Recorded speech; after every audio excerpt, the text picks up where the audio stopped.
हरे कृष्ण कृष्ण कृष्ण हरे हरे, हरे राम राम राम हरे हरे। ज्योति मात्र स्वरूपाय निर्मल ज्ञान चक्षुषे नमः शिवाय शांताय ब्रह्मणे लिंग मूर्तिये।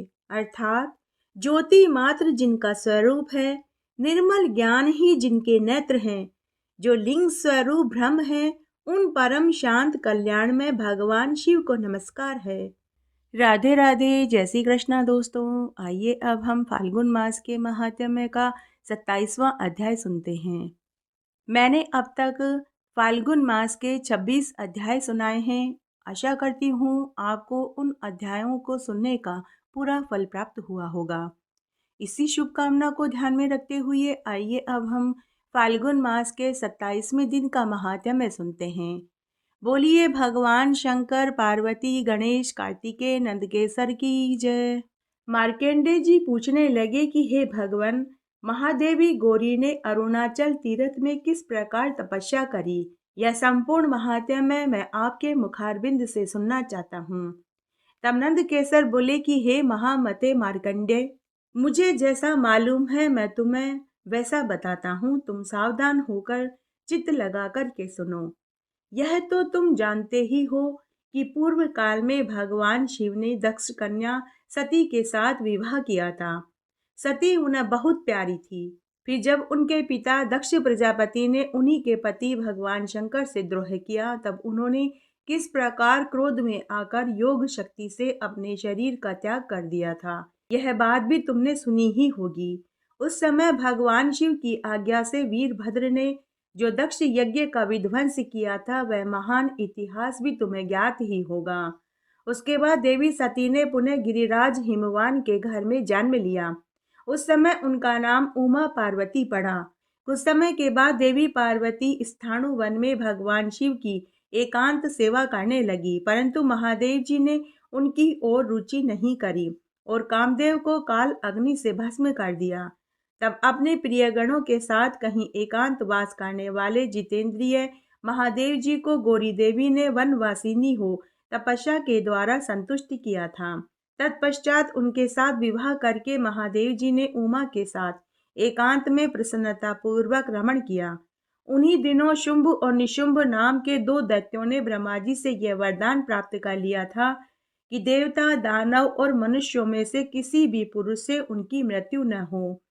उसके इस वचन को सुनकर सभी देवता थर्रा उठे।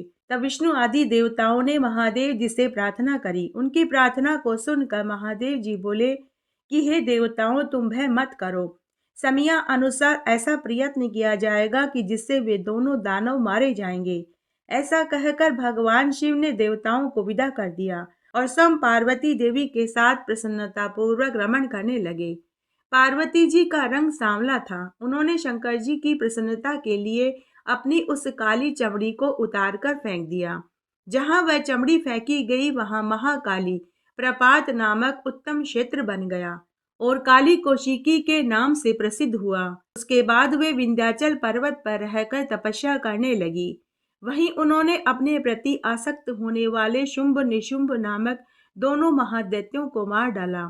फिर वहीं पर परम मनोहर गौरी शिखर पर तपस्या से गौर वर्ण प्राप्त करके देवी ने अपने आदि स्वरूप में स्थित होकर पति को संतुष्ट किया।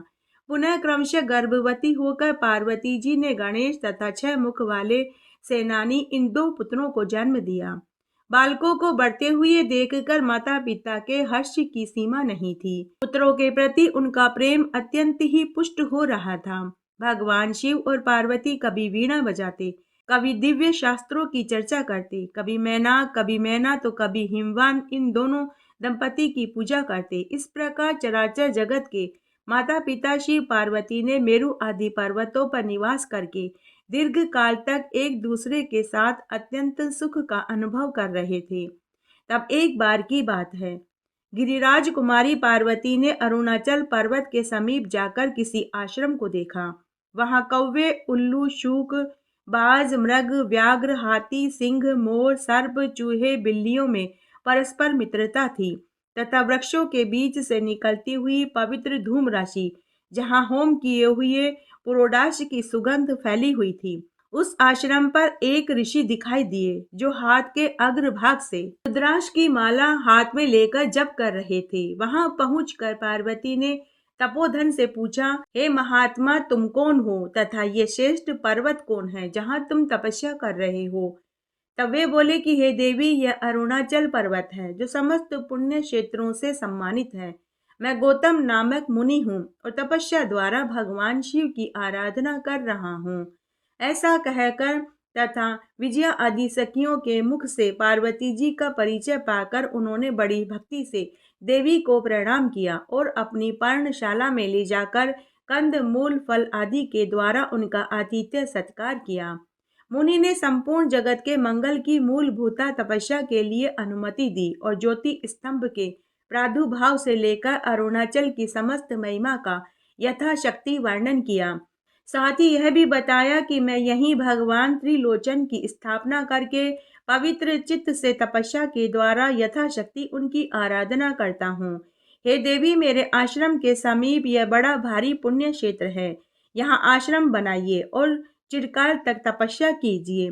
मुनि के इस प्रकार आदेश देने पर पार्वती ने आश्रम बनाना स्वीकार किया और फिर बड़ी भारी तपस्या करने के लिए उद्यम किया। अन्य अन्य जीवों से आश्रम की रक्षा करने के लिए वनवासिनी उमा ने सुभगा और धुंधुमारी को पूर्व आदि दिशाओं में स्थापित कर दिया। फिर संपूर्ण तपोवन की रक्षा करने के लिए उन्होंने उन दुर्गा जी को आदेश दिया जिनका प्रियंत कभी प्रतिहत नहीं होता, जो पार्वती की आज्ञा निभाने में समर्थ हैं। तत्पश्चात उमा ने मंदार के फूल गूंथने योग्य अपनी वेणी को खोलकर उसे तपस्या के लिए जटाभार के रूप में परिणित कर दिया। हंस छाप किनारे की हल्की साड़ी को उतारकर कठोर वल्कल वस्त्र पहन लिए। उन्होंने कुश और विल पत्र तोड़े। सवेरे पवित्र नदी में स्नान करके रक्त चंदन मिश्रित जल और फूल से सूर्य नारायण भगवान को विधि पूर्वक अर्घ्य दिया। उसके बाद प्रदक्षिणा करके सहस्त्रों बार प्रणाम किया। फिर स्वयं ही शास्त्रोक्त विधि से शिवलिंग की स्थापना करके उनकी विधिवत पूजा करी। पाद्य अर्घ्य निवेदन करके भगवान का अभिषेक किया। चंदन पुष्प चढ़ाए, धूप और दीप अर्पित किए। तत्पश्चात पंचोपचारों से पुनः भगवान शिव के हृदय आदि 6 अंगों का पूजन किया। इस प्रकार एक दिन का पूजन पूर्ण करके प्रतिदिन वे इसी प्रकार प्रदक्षिणा, प्रणाम और शिवजी का पूजन करने लगी।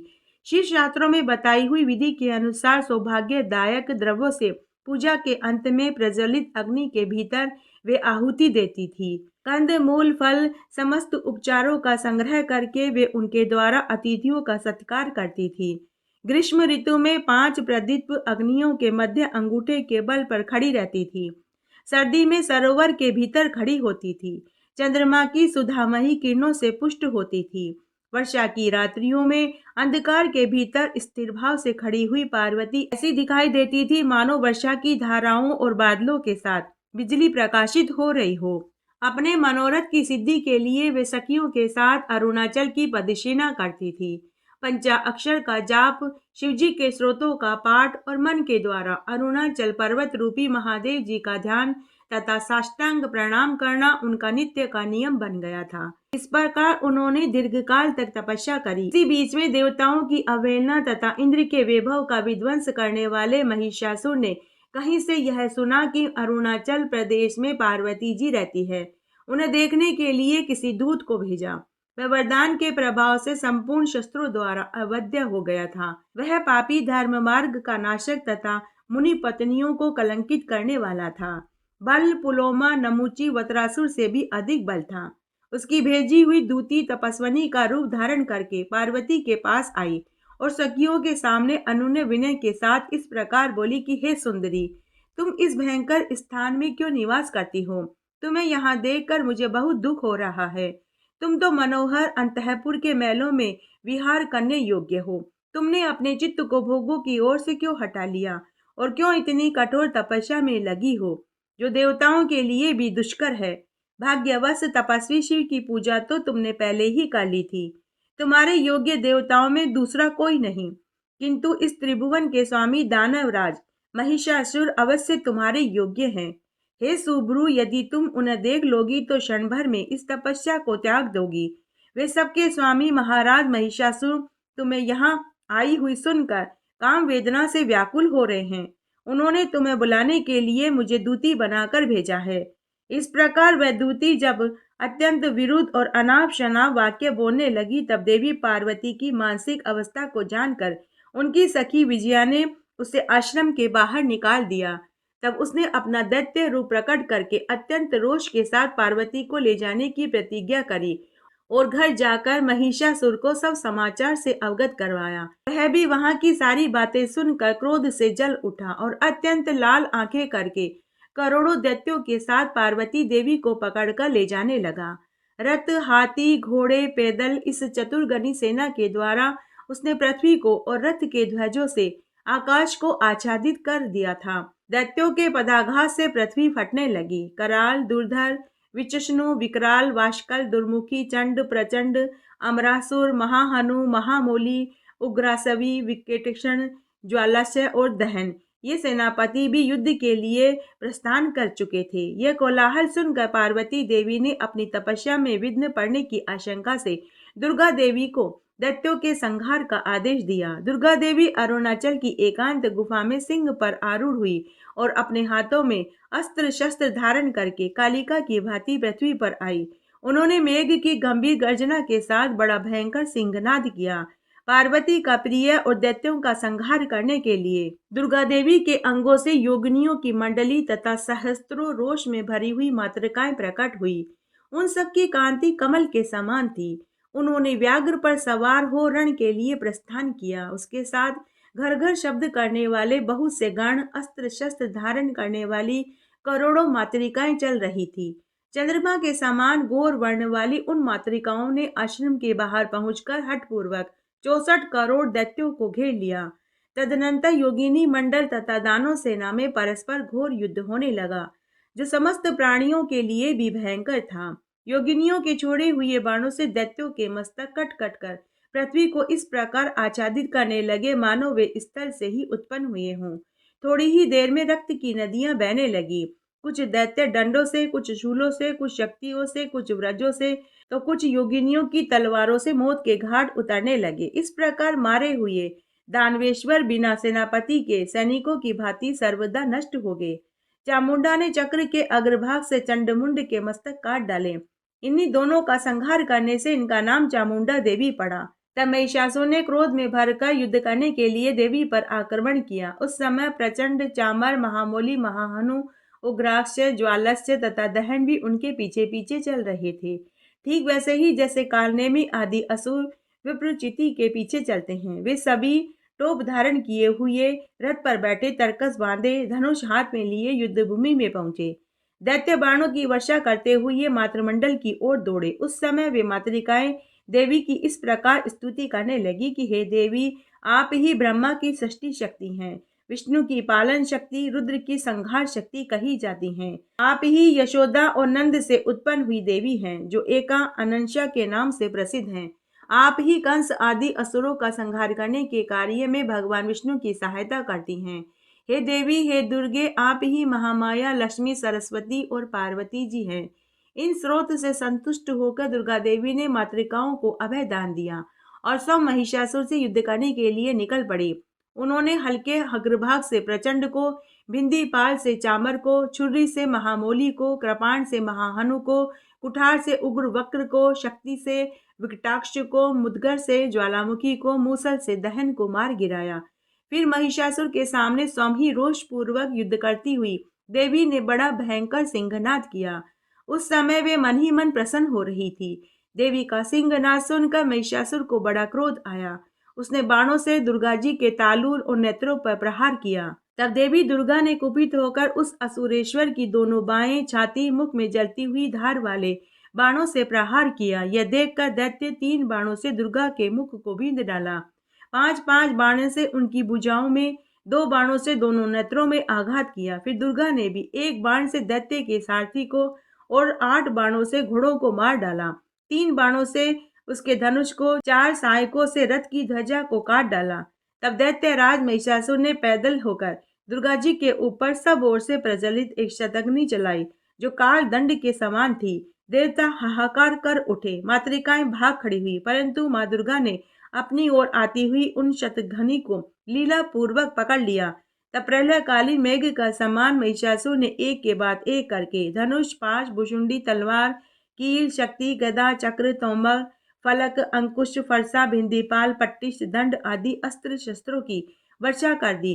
परंतु शत्रु के चलाए हुए उन सभी आयुधों को अपने पास आते ही दुर्गा देवी हाथ में पकड़ लेती थी। जैसे हथिनी कमल की नाल को अनायास से तोड़ डालती है, उसी प्रकार वे उनके टुकड़े टुकड़े कर डालती थी। महिषासुर क्षण भर में सिंह, क्षण भर में वाराह, क्षण भर में व्याघ्र, क्षण भर में हाथी, क्षण भर में भैंसा होकर दुर्गा जी से युद्ध करने लगा।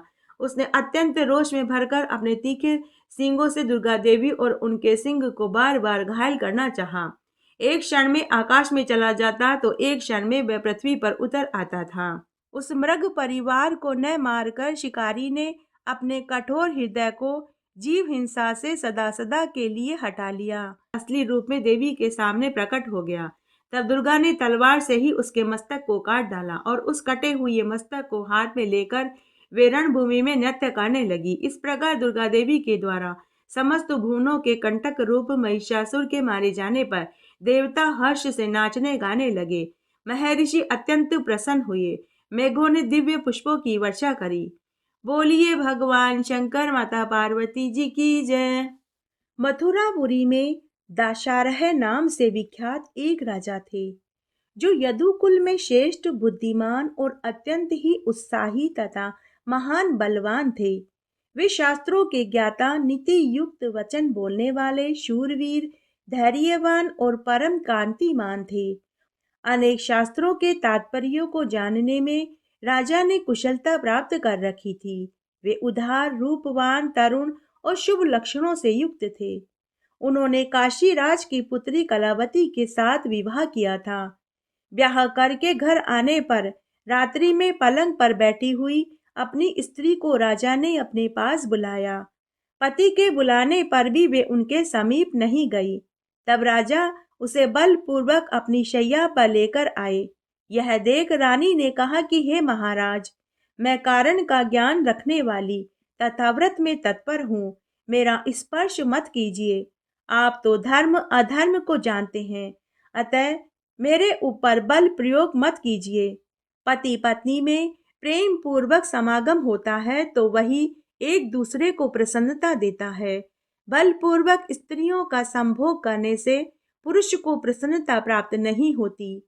जो स्त्री अपने पति को प्रेम न करती हो, रोगिणी हो, गर्भवती हो अथवा किसी व्रत का पालन करती हो, रजस्वाला और रति की इच्छा न रखने वाली हो, ऐसी स्त्री के साथ किसी भी पुरुष को बलपूर्वक समागम की इच्छा नहीं रखनी चाहिए। रानी के इस प्रकार कहने पर राजा दाशाहरे ने उनकी बात नहीं मानी और जबरदस्ती उसके साथ संभोग करने की चेष्टा करने लगे। उसी क्षण राजा ने पाया कि रानी का शरीर तपाए हुए लोहे के पिंड के समान तप रहा था। उसका स्पर्श करते ही सहसा राजा का अंग जलने लगा। उन्होंने भय से विवल होकर अपने शरीर को जलाने वाली रानी को छोड़ दिया और वे बोले कि हे प्रिय, यह तो बड़े आश्चर्य की बात है कि पल्लव के समान कोमल यह तुम्हारा शरीर अग्नि की तरह क्यों जल रहा है। तब रानी ने उत्तर दिया कि हे महाराज, बचपन में मुनिवर दुर्वासा ने मुझ पर दया करके शिवजी के पंचाक्षर मंत्र का उपदेश किया था। उस मंत्र के प्रभाव से मेरा शरीर निष्पाप हो गया है। पापी पुरुष इसका स्पर्श नहीं कर सकते। हे महाराज, आपने स्वभाव से ही मदिरा पीने वाली कुल्टा और वेश्याओं का सेवन किया है। आप पवित्र मंत्र का जाप और भगवान शंकर की पूजा भी नहीं करते, फिर आप मेरा स्पर्श कैसे कर सकते हैं। यह सुनकर राजा अपनी रानी से बोले कि हे सुंदरी, तुम मुझे भी भगवान शंकर के पंचाक्षर मंत्र का उपदेश दे दो। तब रानी बोली कि हे स्वामी, आप मेरे पति हैं, मैं आपको कैसे उपदेश दे सकती हूँ। अगर आप पंचाक्षर मंत्र का उपदेश ही लेना चाहते हैं तो आपको गुरु गर्गाचार्य जी के आश्रम पर जाकर उनसे पंचाक्षर मंत्र का उपदेश लेना होगा। तब राजा अपनी पत्नी को साथ लेकर मुनि गर्गाचार्य जी के आश्रम पर गए और उन्हें प्रणाम करके विनीत भाव से बोले कि हे गुरुदेव, आपका हृदय दया से भरा हुआ है। हे गुरुदेव, आप कृपा करके मुझे शिव के पंचाक्षर मंत्र का उपदेश दीजिए। राजा के इस प्रकार प्रार्थना करने पर गर्गाचार्य मुनि राजा रानी को लेकर यमुना नदी के तट पर पहुंचे। वहां गुरुदेव एक पवित्र वृक्ष के मूल भाग में बैठ गए। तब राजा रानी ने यमुना नदी में स्नान किया। तब उन्होंने राजा को पूर्व अभिमुख बैठाकर भगवान शिव के चरण बिंदों में नमस्कार किया और राजा के मस्तक पर हाथ रखकर उन्हें शिव स्वरूप पंचाक्षर मंत्र का उपदेश दिया। उस मंत्र को धारण करते ही गुरुजी के हस्त कमल का स्पर्श होते ही राजा दाशाहर के शरीर से करोड़ों पाप कौओं का रूप धारण करके उड़ गए। तब गुरु गर्गाचार्य जी ने राजा से कहा कि हे राजन, भगवान शिव का पंचाक्षर मंत्र जब तुम्हारे हृदय में पहुंचा तभी तुम्हारे कोटि कोटि पाप कौवे बनकर उड़ गए। सहस्त्रों कोटि जन्मों में जो पाप राशि संचित थी वह शिव के पंचाक्षर मंत्र को धारण करते ही सभी भस्म हो गए। हे राजन, इस समय तुम्हारे करोड़ों पातक जल चुके हैं। अब तुम पवित्र चित्त होकर अपनी इस रानी के साथ सुखपूर्वक विहार करो। ऐसा कहकर मुनि गर्गाचार्य जी ने दोनों राजा रानी को आशीर्वाद दिया। राजा रानी मुनि को प्रणाम कर आशीर्वाद लेकर महल में लौट आए। यह पंचाक्षर मंत्र संपूर्ण वेद, उपनिषद, पुराण और शास्त्रों का आभूषण है। सब पापों का नाश करने वाला है। इस प्रकार आज हमने पंचाक्षर मंत्र का महात्म्य सुना। प्राचीन सतयुग की बात है। एक राजा हुए, उनका नाम श्वेत था। उनकी बुद्धि सदा धर्म में ही लगी रहती थी।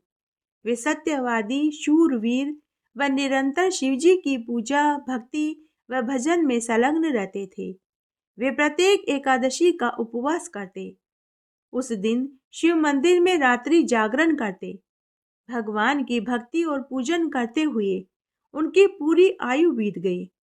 उन्हें कभी किसी प्रकार का कोई रोग, दोष, पीड़ा नहीं हुई। उनके राज्य में सब लोग निर्भय जीवन जी रहे थे। महाराज श्वेत के राज्य में बिना जोए बोए ही अनाज पैदा होता था। भगवान शिव की कृपा से राजा श्वेत के राज्य में सभी सुखी जीवन जी रहे थे। कभी कोई उनके राज्य पर दुर्भिक्ष, अकाल, महामारी का प्रकोप नहीं पड़ा। कभी किसी को दरिद्रता का दुख नहीं देखना पड़ा। कभी किसी को पुत्र दुख की पीड़ा नहीं उठानी पड़ी। इस तरह राजा और राजा की प्रजा सुखमय जीवन जी रहे थे। एक दिन राजा श्वेत भगवान शंकर की आराधना में संलग्न थे। उसी समय यमराज ने अपने दूतों को आज्ञा दी कि हे दूतों, तुम अभी राजा श्वेत की आत्मा को हरण कर कर ले आओ, क्योंकि चित्रगुप्त जी ने कहा है कि उनकी आयु पूरी हो चुकी है। अतः तुरंत मेरी आज्ञा का पालन करो। तब यमदूतों ने यमराज की आज्ञा का पालन किया। तब यमदूत राजा को ले जाने के लिए पृथ्वी लोक पर आए। उस समय राजा शिव मंदिर में भगवान शिव की तपस्या में लीन थे। यमदूतों के हाथों में काल पाश था। उनकी आकृति बड़ी ही भयानक दिखाई दे रही थी। उन्हें देखकर यमदूत जैसे ही राजा को नागपाश में बांधकर ले जाने लगे, उसी समय वे चित्र लिखित की भांति हो गए। यमदूत न हिल सकते थे न डुल सकते थे। तब यमदूत धर्मराज जी की आज्ञा का पालन नहीं कर पाए। यह देख यमराज खुद राजा को ले जाने के लिए धरती लोक पर आए। उन्होंने राजा को ले जाने के लिए अपना दंड ऊपर उठा रखा था। तब धर्मराज जी ने देखा कि महाबाहु श्वेत राजा शिव भक्ति में लीन है। उसी अवस्था में यमराज राजा को यमपुरी में ले जाने को हुए तो यमराज भी चित्रलिखित की भांति हो गए। यमदूतों व यमराज को इस अवस्था में देखकर खुद काल वहां पहुंच गए।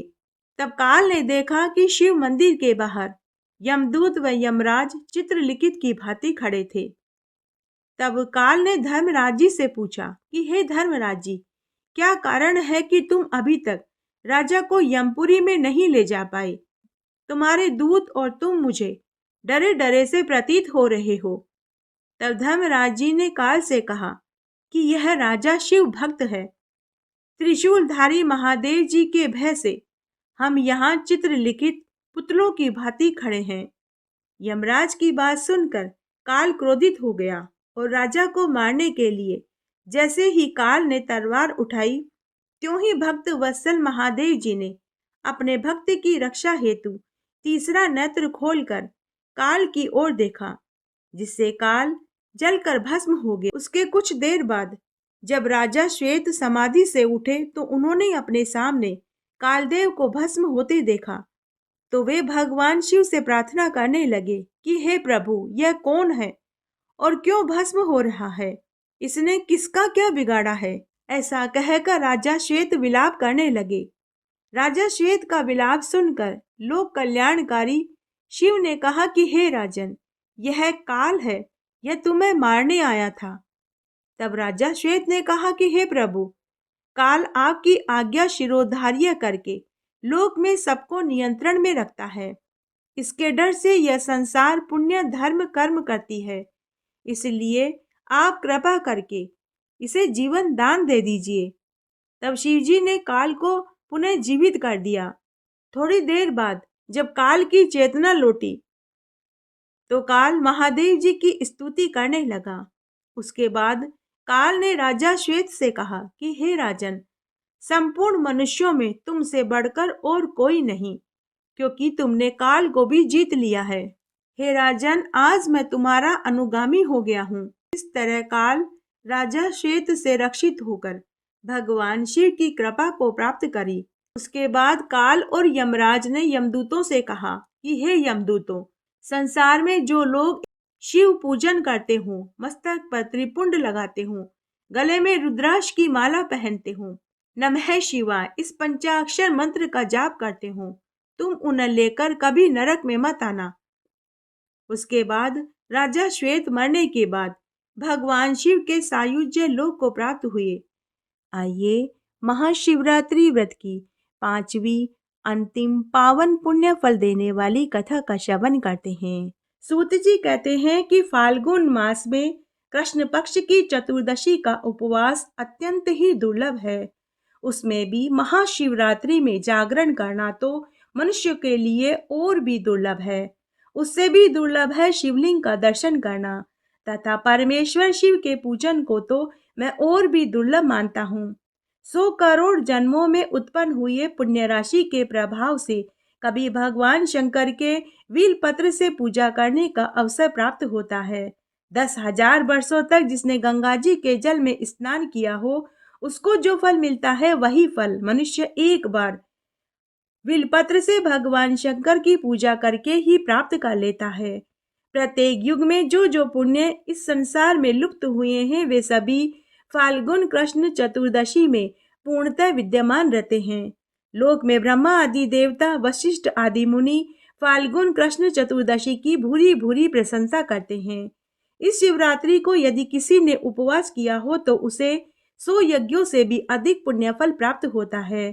जिसने एक बेल पत्र से भी शिवलिंग का पूजन कर लिया, उसके पुण्य की समता तो तीनों लोकों में भी नहीं कही जा सकती। इस विषय में आइए आज हम एक पुण्य कथा का श्रवण करते हैं। इक्ष्वाकु वंश में मित्रसह नाम से एक प्रसिद्ध धर्मात्मा राजा थे। वे समस्त धनुर्धारियों में श्रेष्ठ, अस्त्र शस्त्रों के ज्ञाता, शास्त्रज्ञ, वेदों में पारंगत विद्वान, शूरवीर, अत्यंत ही बलशाली, उत्साही, नित्य उद्योगी और दया के निधान थे। राजा को शिकार खेलने का बड़ा शौक था।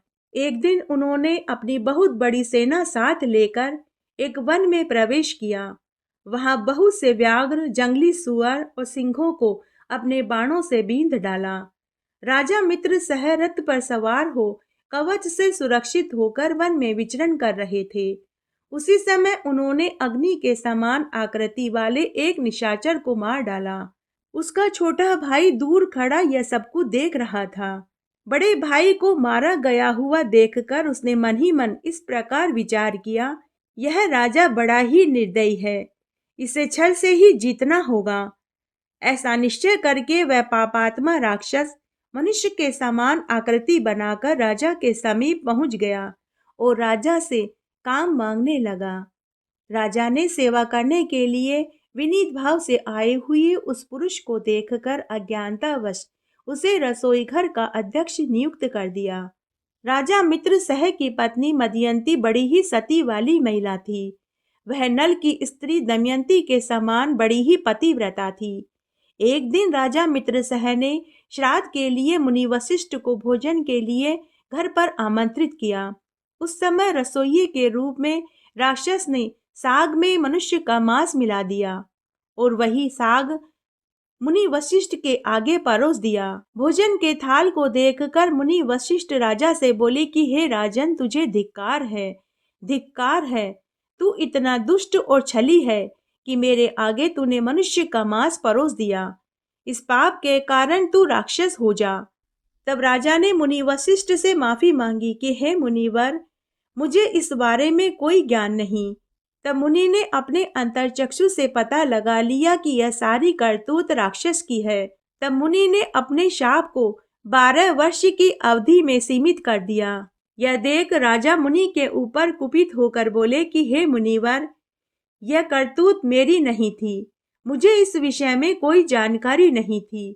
आपने अकारण ही मुझे शाप दे दिया। इसलिए गुरु होने पर आपने बेवजह ही मुझे शाप दिया, तो मैं भी आपको शाप देता हूँ। ऐसा कहकर राजा अंजलि में जल लेकर गुरु को शाप देने के लिए उद्धत हुआ। यह देखकर रानी मदयंती ने अपने पति के चरणों में गिरकर उन्हें ऐसा करने से रोक दिया। रानी के वचन का मान रखने के लिए राजा शाप देने से निवृत्त हो गए और उस अंजलि के जल को उन्होंने अपने ही दोनों पैरों पर डाल दिया। इससे राजा के दोनों पैर कलमश युक्त अर्थात मलिन हो गए। तब से राजा का नाम कलमाश पाद पड़ा। गुरु के शाप से राजा वन में विचरने वाले राक्षस हो गए। एक दिन वन में कहीं किशोर अवस्था वाले नवविवाहित मुनि दंपति रमण कर रहे थे। उस समय नरभक्षी राक्षस ने तरुण मुनि कुमार को खाने के लिए पकड़ लिया। ठीक उसी तरह जैसे छोटे से मृग शिशु को कोई व्याघ्र पकड़ लेता है। राक्षस के पंजे में पड़े हुए अपने पति को देखकर उसकी स्त्री बड़ी ही करुणता पूर्वक बोली, हे सूर्य वंशोधर महाराज, आप ऐसा पाप मत कीजिए। आप राक्षस नहीं हैं। आप अयोध्या के सम्राट राजा मदयंती के पति हैं। हे प्रभु, ये मेरे स्वामी हैं जो मुझे प्राणों से भी अधिक प्रियतम हैं। इन्हें आप मत खाइए। शरण में आए हुए दीन दुखी मनुष्यों को आपको सहारा देना चाहिए। इन महात्मा पति के बिना मेरा यह शरीर मेरे लिए महान भार के समान हो जाएगा। इस मलिन पाप में 5 भौतिक शरीर से क्या सुख होगा। ये मुनि कुमार देखने को बालक है, किंतु वेदों के विद्वान, शांत तपस्वी और अनेक शास्त्रों के ज्ञाता हैं। इन्हें प्राण दान देकर आपको संपूर्ण जगत की रक्षा का पुण्य करना चाहिए। हे महाराज, मैं ब्राह्मण की स्त्री हूँ और अभी बालिका हूँ। मुझ पर कृपा कीजिए। आप जैसे साधु पुरुष अनाथों, दीनों और पीड़ितों पर कृपा करते हैं। इस प्रकार प्रार्थना करने पर भी उस ब्राह्मण कुमार की गर्दन मरोड़ डाली और उसे खा गया। तब वह पतिव्रता ब्राह्मणी अत्यंत शोक से ग्रस्त हो विलाप करने लगी। उसने पति की हड्डियों को एकत्रित किया और चिता प्रज्वलित करी और पति का अनुसरण करने के लिए अग्नि में प्रवेश करते समय राक्षस रूपधारी राजा को शाप दिया और बोली कि अरे पाप आत्मा, तूने मेरे पति को खा लिया, अतः तू भी जब स्त्री से समागम करेगा उसी समय तेरी मृत्यु हो जाएगी।